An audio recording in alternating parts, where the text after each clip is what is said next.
आज जदीद साइंस तहकीकात करती है तो हमारे सामने आता है कि वुजू के क्या फ़वाइद हैं। आज हमें लोग बताते हैं कि जनाब आप इमामा बांधेंगे तो सनस्ट्रोक से बच जाएंगे। आज दुनिया तहकीक और जुस्तजू करके नमाज और दौरान खून और जो है वो नमाज की बरकतें और कितनी बीमारियों से नमाज के जरिए से बचने की कहानियां सुनाते हैं। अच्छी बात है, नमाज से सेहत पे असर पड़ता है। ये अच्छी बात है कि वुजू से बहुत सारी बीमारियों से निजात मिलती है। ये अच्छी बात है कि सर पे इमामा बांध ले तो सनस्ट्रोक से बच जाते हैं।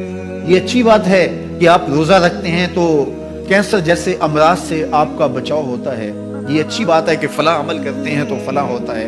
लेकिन साहिब, हम सनस्ट्रोक से बचने के लिए इमामा नहीं बांधते, हम मोहम्मद रबी की अदा के लिए बांधते हैं। दौरान खून के लिए नमाज नहीं पढ़ते, हम रब के हुजूर सजदा रेजी के लिए उसके हुजूर अपनी नियाजमंदियों का सर झुकाते हैं। तो हिकमतें भी हैं, वो बरकतें ज़ैल में आती हैं। तो ये बात जहन में रखिएगा कि हिकमतें मालूम ना भी हों तो हम अमल करते हैं।